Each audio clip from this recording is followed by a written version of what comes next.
Hello everyone, welcome to our YouTube channel HR the way to success. स्वागत है आप सब लोगों का एक और नई वीडियो में। आज की वीडियो जो रहेगी वो रहेगी हमारी 1857 की क्रांति के ऊपर।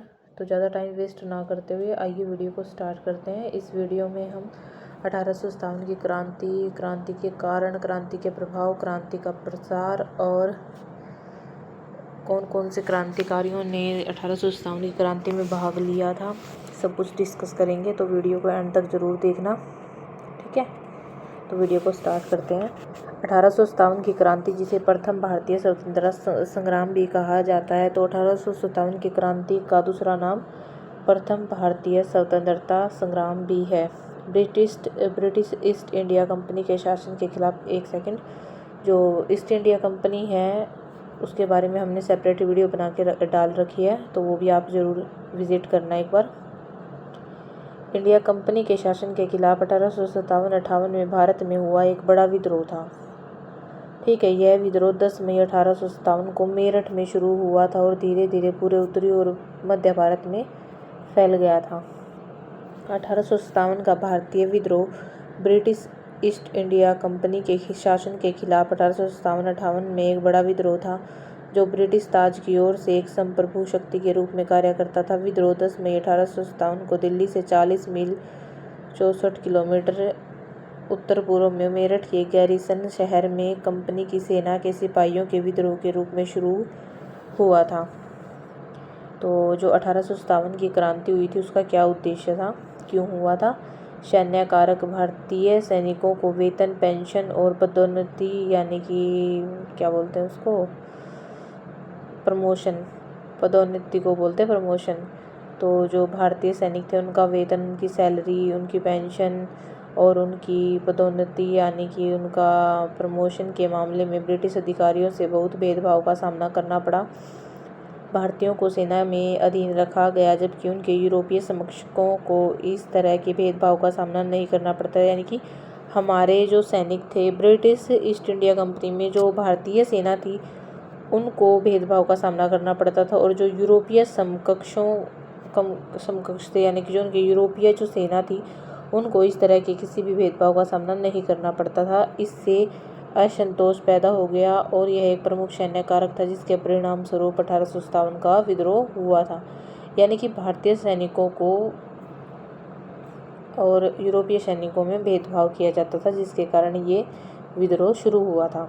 अब आते हैं 1857 की क्रांति के कारण, रीजंस क्या क्या थे। तो विद्रोह के कारण थे सामाजिक और धार्मिक कारण। अंग्रेजों द्वारा भारतीय सामाजिक और धार्मिक जीवन में हस्तक्षेप, जैसे सती प्रथा का उन्मूलन, हिंदू विधवा पुनर्विवाह अधिनियम और ईसाई मिशनरियों को दी गई छूट, ठीक है। ये विद्रोह के कारण थे कि अंग्रेजों द्वारा भारतीय सामाजिक और धार्मिक जीवन में हस्तक्षेप किया जाता, जैसे सती प्रथा का उन्मूलन, हिंदू विधवा पुनर्विवाह अधिनियम और ईसाई मिशनरियों को दी गई छूट। आर्थिक कारण, ब्रिटिश शासन के कारण गांवों की आत्मनिर्भरता का विनाश हो चुका था, कृषि का व्यावसायीकरण हो गया था और धन का निकास हो गया था। सैन्य शिकायतें, सिपाहियों को दूर दराज के इलाकों में सेवा करने के लिए मजबूर करना और जनरल सर्विस एनलिस्टमेंट एक्ट 1856 के तहत समुद्र पार करने के लिए मजबूर करना। तत्काल कारण, एनफील्ड राइफल के कारतूसों में गाय और सूअर की चर्बी का उपयोग, जिसे धार्मिक रूप से अपमानजनक माना गया था, ठीक है। तो 1857 की क्रांति का प्रसार किस प्रकार से हुआ था? विद्रोह का प्रसार, 10 मई 1857 को मेरठ में विद्रोह शुरू हुआ और 11 मई को दिल्ली पर कब्जा कर लिया गया था। विद्रोह कानपुर, लखनऊ, झांसी, बिहार और अन्य स्थानों पर भी फैल गया था। विद्रोह का नेतृत्व रानी लक्ष्मीबाई, बहादुर शाह जफर, नाना साहब, तात्या टोपे और अन्य नेताओं ने किया था। तो एक मिनट यहाँ पे हम स्टे करेंगे। जैसे यहाँ पे कुछ क्रांतिकारियों के नाम आए हैं। लास्ट वीडियो के एंड में मैं आपको सभी क्रांतिकारियों के बारे में भी बताऊंगी कि 1857 की क्रांति में किन किन क्रांतिकारियों ने भाग लिया था। 1857 की क्रांति का प्रभाव, क्या प्रभाव पड़ा? विद्रोह का प्रभाव, ब्रिटिश ईस्ट इंडिया कंपनी का शासन समाप्त हो गया और भारत का शासन ब्रिटिश क्राउन को सौंप दिया गया। ईस्ट इंडिया कंपनी का शासन समाप्त हो गया और ब्रिटिश क्राउन को भारत का शासन मिल गया। 1858 का भारत सरकार अधिनियम पारित किया गया, जिसके तहत गवर्नर जनरल को वायसराय की उपाधि दी गई। विद्रोह के बाद अंग्रेजों ने फूट डालो और राजगृह की नीति अपनाई। अब आते हैं कि 1857 की क्रांति की नाकामयाबी के कारण यानी कि विफलता के क्या कारण थे, क्यों असफल रहा 1857 का विद्रोह। तो विद्रोह की विफलता के कारण थे, विद्रोह का नेतृत्व कमजोर था, विद्रोहियों के बीच एकता की कमी थी, विद्रोह पूरे भारत में नहीं फैल सका, शिक्षित वर्ग और व्यापारियों ने विद्रोह में भाग नहीं लिया। ठीक है,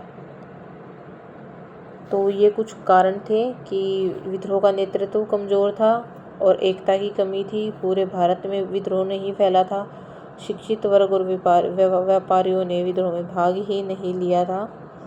अब आते हैं 1857 की क्रांति का महत्व। यह भारत का पहला स्वतंत्रता संग्राम माना जाता है, यह मैंने वीडियो की स्टार्टिंग में ही बता दिया था। इसलिए इसने ब्रिटिश शासन के खिलाफ भारतीय जनता में राष्ट्रवाद की भावना को जगाया। यह विद्रोह ब्रिटिश शासन के खिलाफ संघर्ष का एक महत्वपूर्ण अध्याय है।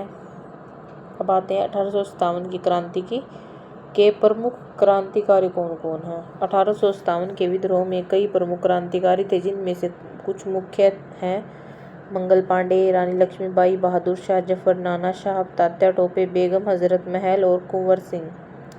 तो 1857 की जो क्रांति हुई, इसमें इन क्रांतिकारियों के अलावा अजीमुल्ला खान, बख्त खान और फिरोज शाह जैसे अन्य महत्वपूर्ण व्यक्ति भी शामिल हुए थे।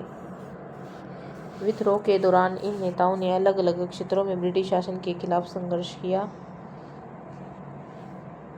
कानपुर में नाना साहब, राव साहब, नाना के भतीजे तात्या टोपे और अजीमुल्ला खान, झांसी में रानी लक्ष्मीबाई, बिहार जगदीशपुर में कुंवर सिंह और अमर सिंह, इलाहाबाद और बनारस में मौलवी लियाकत अली, लखनऊ में बेगम हजरत महल और बिरजिस कादिर।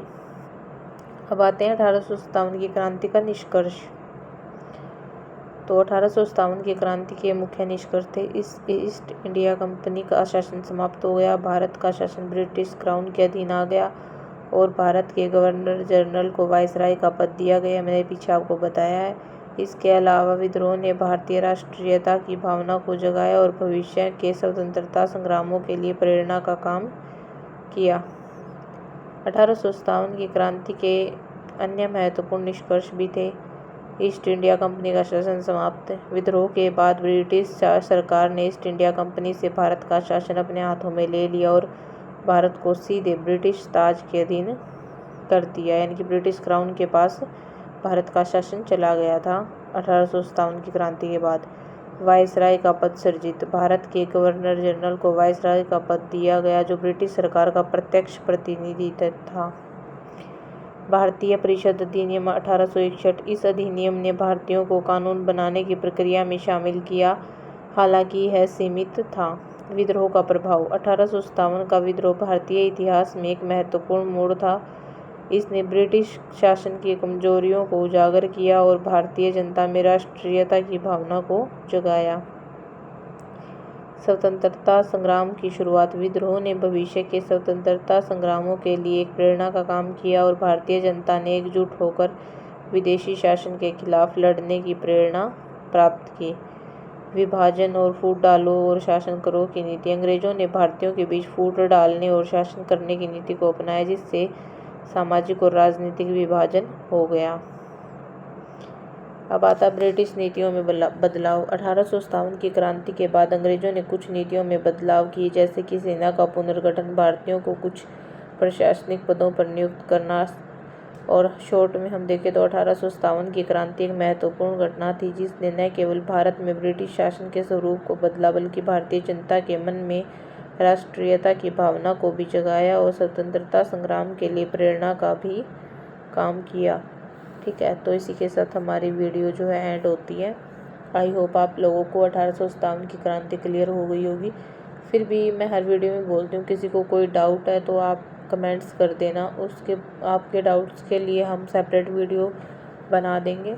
ठीक है, और हमारे